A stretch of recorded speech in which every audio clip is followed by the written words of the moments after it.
नमस्कार दोस्तों, guide of math में आप लोगों का बहुत बहुत स्वागत है। मैं हूं आप लोगों का दोस्त अभिषेक। दोस्तों आज की वीडियो में मैं आप लोगों को इंटरेस्ट कैलकुलेशन के एक और बहुत ही बढ़िया प्रोसीजर के बारे में बताने वाला हूं। दोस्तों ये जो प्रोसीजर मैं आप लोगों को बताऊंगा ये है बैंक के लेजर के ऊपर। तो चलिए एक बार देख लेते हैं। मैंने यहाँ पर कर रखा है, बैंक का लेजर भी बना रखा है और आप लोगों को एक कैलकुलेशन मैं दिखाना चाहूंगा और उसमें कई सारी बातें मैं आप लोगों को बताऊंगा। तो चैनल को अभी से सब्सक्राइब कर दीजिए और अगर आपको ये वीडियो पसंद आती है तो प्लीज इसे शेयर भी कीजिए। चलिए शुरू करते हैं। और सबसे पहले आप लोग देखिए, यहाँ पर मैं आता हूँ ऑल्टर पर और मैं आप लोग को बैंक का लेजर दिखा देता हूँ। ये देखिए यहाँ पर मैंने बैंक का लेजर क्रिएट कर रखा है SBI और इसका जो बैलेंस है आप लोग देख सकते हैं, मैंने 5 लाख रुपए डाल रखा है। ठीक है, और इसमें इंटरेस्ट कैलकुलेशन का फीचर भी मैंने ऑन कर रखा है। कैसे करेंगे, किस तरह से करेंगे, सारी बातें करेंगे। फिलहाल अब मैं आपको एक बार दिखाना चाहूँगा Alt+G से इसका कैलकुलेशन कैसे हो रहा है। तो 5 लाख का बैलेंस मैंने डाल रखा है और उसके बाद आपको इसका कैलकुलेशन देखना है तो आप लोग को यहाँ पे लिखना होगा interest calculation, ledger interest calculation, जो कि आपका नॉर्मल प्रोसीजर होता है। आप लोग इस पे एंटर प्रेस करिए और SBI बैंक मैंने ओपन कर लिया है। और अब देखिए दोस्तों, यहाँ पर आप लोगों को दिखाई दे रहा होगा SBI बैंक का इंटरेस्ट कैसे लगा हुआ है। देखिए मैंने जो इंटरेस्ट सेट किया है वो 2 पीरियड पे सेट किया है, यानी 1 अप्रैल से लेकर 31 मई तक तो मैंने सेट किया है 10% इंटरेस्ट और उसके बाद जो बैलेंसेस बचेंगे 1 जून से लेकर 31 जुलाई तक उन बैलेंसेस पर मैंने 12% रेट ऑफ इंटरेस्ट सेट किया है। तो इस तरीके से मैंने लेजर पर इंटरेस्ट सेट कर रखा है। और अब दोस्तों मैं आपको बताना चाहूंगा, अगर मान लीजिए ये बैलेंसेस बदलते हैं तो क्या होगा। और अब यहां पर पहले मैं आप लोग को SBI का लेजर भी चेक कराऊंगा, कैसे सेट करना है, किस तरह से सेट करना है।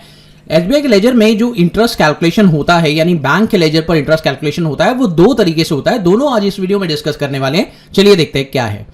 तो सबसे पहले मैं आपको SBI का लेजर प्रॉपर तरीके से दिखाता हूं, इसके बाद बात करेंगे आगे। तो देखिए दोस्तों, यहां पर SBI का लेजर मैंने ओपन किया है और यहां पर जैसे ही मैं बैंक लूंगा उसके बाद ये इंटरेस्ट कैलकुलेशन का प्रोसीजर आपको दिखाई देता है। यहां पर आप लोगों को एंटर प्रेस करना है और जैसे ही एंटर प्रेस करेंगे आप लोगों को यहां पे दिखाई देगा कैलकुलेट इंटरेस्ट बेस्ड ऑन।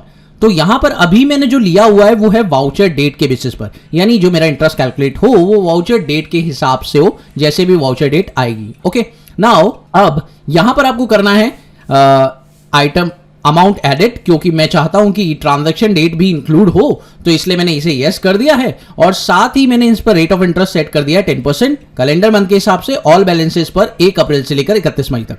यानी 1 अप्रैल से 31 मई तक जो भी बैलेंसेस होगा इस पर, उसके ऊपर वो चार्ज करेगा 10%। ओके, नाउ उसके बाद 12% चार्ज करेगा 1 जून से लेकर 31 जुलाई तक। उसके बाद अगर आप चाहे तो बढ़ा भी सकते हैं, वो डिपेंड करता है बैंक के लेजर पर। बट फिलहाल अब देखिए दोस्तों, होने क्या वाला है, ये सेटिंग तो मैंने कर दी है। अभी मैंने यहां पर वाउचर डेट लिया है, दूसरा ऑप्शन अभी रिकंसिलिएशन डेट भी बाकी है, तो वो भी आप कर सकते हैं, मैं बताऊंगा। आप इसे एक्सेप्ट करिए और यहां पर आप देखिए मैंने बैलेंसेस डाल रखे हैं, यानी मेरे बैंक के अंदर जो बैलेंस है वो 5 लाख रुपए दिखाई दे रहा है। ठीक है, तो इस तरीके से मैंने बैंक का लेजर बना लिया। अब दोस्तों दिखाना चाहूंगा कि मान लीजिए मैंने यहां पर बैंक में कुछ पेमेंट्स और डिपॉजिट कर दी। सपोज करते हैं मैंने यहां पर 2 जून को पेमेंट डिपॉजिट कर दी, तो यहां 2 जून डेट डाल देते हैं और 2 जून को मैं यहां पर एक कॉन्ट्रा एंट्री पास कर लेता हूं। कॉन्ट्रा एंट्री में मैं क्या करता हूं, बैंक के अंदर थोड़ा सा अमाउंट डिपॉजिट कर देता हूं कैश में। सपोज करते हैं मैंने यहां पर 50,000 रुपए डिपॉजिट कर दिया, उसके बाद ये SBI का लेजर डेबिट कर दिया। इसके अंदर अब जो बैलेंस हो चुका है वो देख लीजिए 5,50,000 रुपए हो चुका है। तो अब देखते हैं कि इंटरेस्ट कैलकुलेशन कैसे होता है, ये चेक करते हैं। जैसे ही मैंने इसे एक्सेप्ट किया उसके बाद मैं वापस से Alt+G कर रहा हूं और यहां पर इंटरेस्ट कैलकुलेशन चेक करके दिखाते हैं आप लोग को। ये देखिए लेजर इंटरेस्ट कैलकुलेशन, SBI का लेजर ओपन करेंगे और अब आप चेक करिए, आप लोग को दोस्तों कुछ अलग दिखाई देने वाला है। ये देखिए, ध्यान दीजिएगा। अब मैं पहले यहां पर पीरियड डाल देता हूं पूरा का पूरा, तब आपको ज्यादा अच्छे से समझ में आएगा। मैं यहां पर डाल देता हूं 1 अप्रैल से लेकर 31 दिसंबर। ठीक है, 31 दिसंबर पीरियड डाल देता हूं। उसके बाद आप देखिए ध्यान से, आप लोग को ज्यादा अच्छे से समझ में आएगा। ये देखिए मैंने क्या कहा था, मैंने आप लोगों का जो इंटरेस्ट है, ये वाला जो एंट्री आप देख पा रहे हैं, ये मैंने 2 जून को किया है, तो उसने ट्रांजैक्शन डेट को भी इंक्लूड किया है, इंटरेस्ट कैलकुलेट हुआ है। लेकिन दोस्तों ध्यान दीजिएगा, यहां पर आप लोग देख पा रहे हैं 5 लाख के बैलेंसेस पे इंटरेस्ट कैलकुलेट हुआ है, यहां पर भी 5 लाख के बैलेंसेस पर इंटरेस्ट कैलकुलेट हुआ है, लेकिन उसके बाद जो बैलेंसेस है वो 5,50,000 हो गए। यानी 2 जून से आप लोग का 31 जुलाई तक 50,000 यानी एक्स्ट्रा, यानी 5,50,000 पे बैलेंसेस पर कैलकुलेट होना शुरू हो गए। ठीक है, तो ये समझ में आया आप लोगों को कि भाई अगर वाउचर डेट से करते हैं तो कैसे होता है कैलकुलेशन। लेकिन दोस्तों अगर मैं यहां पर वाउचर डेट ना करके रिकंसिलिएशन कर लूं तो क्या होगा, चलिए मैं आपको दिखाना चाहूंगा। रिकंसिलिएशन करने से क्या इंपैक्ट पड़ेगा आपकी इस कैलकुलेशन पर, आइए चेक करते हैं। मान लीजिए मैंने यहां पर सबसे पहले लेजर ओपन किया और यहाँ पर SBI के लेजर में गया और जो कैलकुलेशन है इंटरेस्ट में उसमें मैंने रिकंसिलेशन डेट कर दिया। ठीक है, अब देखिए दोस्तों क्या होने वाला है।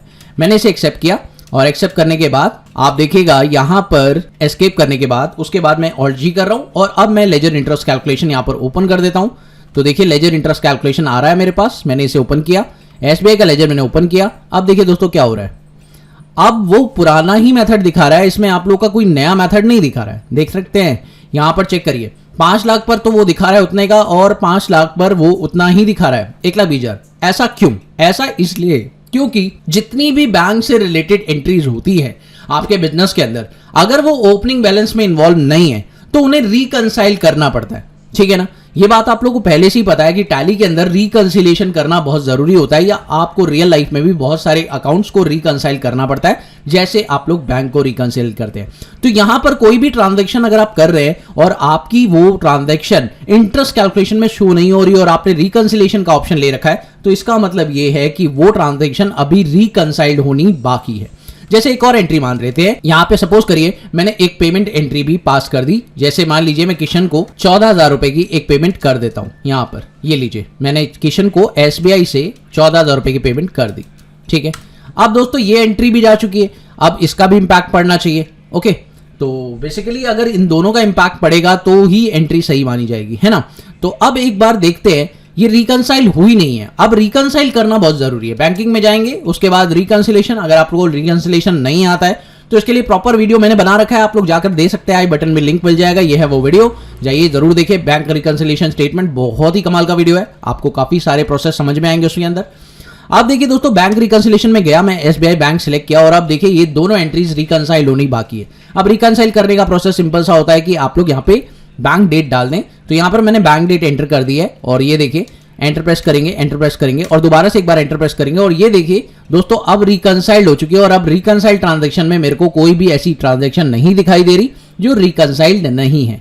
पहले क्या हो रहा था, पहले आपकी ट्रांजैक्शन रिकंसाइल्ड नहीं थी, इस वजह से आप लोग का बैलेंस जो है मिसमैच कर रहा था, लेकिन अब रिकंसाइल होने के बाद आप लोग का ट्रांजैक्शन बिल्कुल सही है। और अब अगर आप चेक करें ऑल्ट जी से इंटरेस्ट कैलकुलेशन, तो आप देखिएगा यहां पर इंटरेस्ट कैलकुलेशन में चेंज आ जाएगा। ये लीजिए आ गया क्या? जैसे ही आपने रिकंसाइल किया तो अब आप चेक कर सकते हैं कि जो आपका रिकंसिलेशन है वो हो चुका है। और अब आप चेक करें तो आप लोगों का जो इंटरेस्ट कैलकुलेशन हो रहा है, पहले तो 5 लाख पे हो रहा था, उसके बाद 5,36,000 पर हो रहा है। देख रहे हैं ना आप लोग। तो ये था एक मेथड जिसमें आप लोगों ने SBI यानी बैंक के लेजर में इंटरेस्ट कैलकुलेशन का इस्तेमाल किया। अगर आप भी करना चाहते हैं बैंक के लेजर में इंटरेस्ट कैलकुलेशन का इस्तेमाल, और 2 तरीके आप लोग यूज करना चाहते हैं, जैसे वाउचर के बेसिस पर या आप लोग रिकंसाइल बेसिस पर, तो इस तरीके को आप यूज कर सकते हैं। मुझे उम्मीद है कि आप लोगों को इस वीडियो में काफी ऑथेंटिक जानकारी मिली होगी। इसी तरह की ऑथेंटिक जानकारी के लिए हमारे चैनल को सब्सक्राइब जरूर करिएगा। Thank you so much for watching this video. Have a wonderful day दोस्तों। Happy learning. बाय।